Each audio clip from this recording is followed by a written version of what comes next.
on découvre un autre monde. D'ailleurs, on ne parlait pas l'arabe. C'est des Israéliens qui parlent l'hébreu ou sinon l'anglais, le français. C'est paradoxalement, c'est le premier voyage en dehors des frontières libanaises que j'ai pu avoir. C'était dans ce petit kibbutz. En même temps, je ne sais pas trop qui était à l'origine de ce projet-là, comment ça a été organisé, mais je me rappelle avoir été embarqué là-dedans avec plein d'enfants, d'autres enfants de mon âge, quelques jours ou une semaine, je ne me rappelle plus exactement, dans un kibbutz israélien, pas très loin des frontières avec le Liban. Je pense que c'était une campagne un peu de séduction auprès des jeunes Libanais pour dire que les Israéliens sont des amis et pas des ennemis, pour expliquer on peut travailler ensemble et pour faire une sorte de rapprochement. On avait un endroit pour dormir, ils nous expliquaient l'endroit pour manger, l'endroit pour aller travailler, récolter des pains. Alors on se mélangeait pas tout le temps. Est-ce qu'il y avait d'autres jeunes Israéliens qui étaient venus vous rencontrer? Discuter avec nous. Parce qu'il y en a beaucoup qui nous regardaient un peu de loin, sans venir nous parler. Même si on vivait avec eux, mais sans trop être mélangés. Non, ce n'était pas la continuité du Liban pour une raison, c'est qu'ils sont beaucoup plus industriels, beaucoup plus organisés. Comment ils collectent les pommes, comment ils les transportent, même les rues, ils étaient bien goudronnés. L'électricité, elle était 24 heures sur 24. Dans ma mémoire, ce que j'avais avant l'entrée des Israéliens au Liban, il y avait dans le village des groupes de jeunes qui, soi-disant, assuraient la sécurité du village. Parce qu'autour, c'était entouré des milices de l'OLP. Comme il y avait cette crainte que cette milice rentre dans le village, commette des crimes, etc. Donc, jour et nuit, il y avait des jeunes qui assuraient.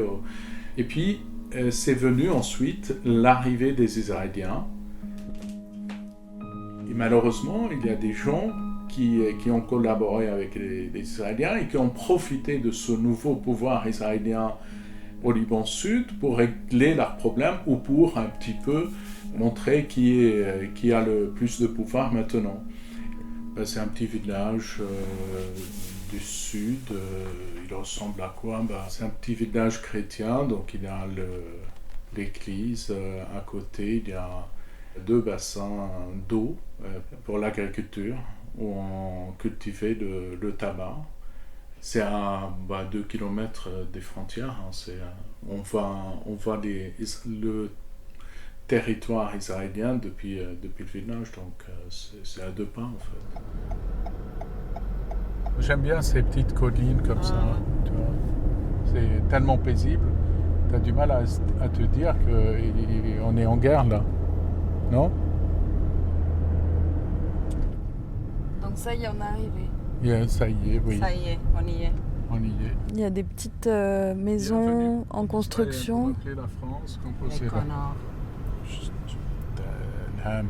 Ils nous entendent.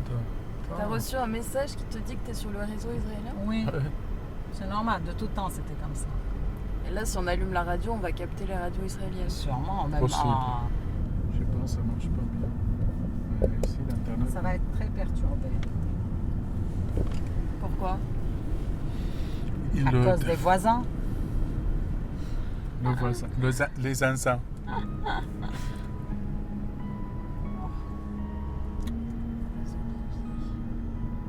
Ah oui, mes parents, ils sont nés avant la création de l'État d'Israël. Mais les frontières étaient ouvertes, ils allaient en Palestine. Il y a même mon grand-père qui travaillait à Haïfa. Ma mère même, elle est née en Palestine. Et 2 ans après, au moment de la création de l'État d'Israël, ils sont revenus tous dans le village. Mon père, il a été convoqué une fois par les Israéliens suite à une accusation comme quoi il travaille avec l'OLP. et qui a dénoncé mon père auprès des Israéliens comme quoi il travaille avec l'OLP, c'est quelqu'un du village. Quelque part, ça reflète un petit peu cette mentalité de collabo qui utilise cette collaboration pour des intérêts personnels en fait. Ils ont instauré à un moment le couvre-feu, soi-disant, et ils ont, dans une voiture, tourné dans le village en disant « c'est couvre-feu, restez chez vous, restez enfermés, etc. » Le jour comme le soir. Donc lui, pour un peu leur dire « mais attendez, c'est pas à vous de décider », il prenait sa voiture, il faisait la tournée du village. Et donc il était quelque part un peu révolté contre le sens de l'histoire, comment elle se déroulait. Une des personnes qui travaillait avec le gouvernement israélien, qui était un Palestinien d'Israël, est venue voir mon père, il a eu une discussion pendant des heures pour comprendre quelle est sa position et de savoir dans quelle mesure il peut collaborer. Au final, il lui a dit « mais tu as tout à fait le droit d'avoir ta liberté de penser, mais tu sais que maintenant l'Israël est présente et occupe, donc si vraiment tu tiens à ta vie, vaut mieux dans ce cas-là que tu partes. » Vous êtes parti du jour au lendemain? On a rangé ce qu'on peut ranger dans une voiture, puis on est parti à 5h du matin à Beyrouth. En pleine guerre civile et surtout sur le trajet avec tous les barrages des organisations de l'OLP et de ses alliés. On revenait l'été, passer un mois ou deux au village. Mais mes parents, non, ils n'étaient pas au courant, d'autant plus il n'y avait pas des moyens de communication entre le village et Beyrouth. Les téléphones étaient coupés. Oui, non, mais... Alors, est-ce qu'ils se seraient opposés? J'en sais rien. Quelque part, ils considéraient, bon, j'étais gamin, donc c'est pas problématique, mais forcément, c'est un peu en opposition avec la position de mes parents. On s'amusait comme des gamins en fait, on n'avait aucune conscience politique, on était tout content d'aller quelque part ailleurs, découvrir un nouveau pays ou un nouvel endroit, des nouvelles personnes, rigoler comme des fous, mais après réflexion, quand j'y pense aujourd'hui, j'ai quelque part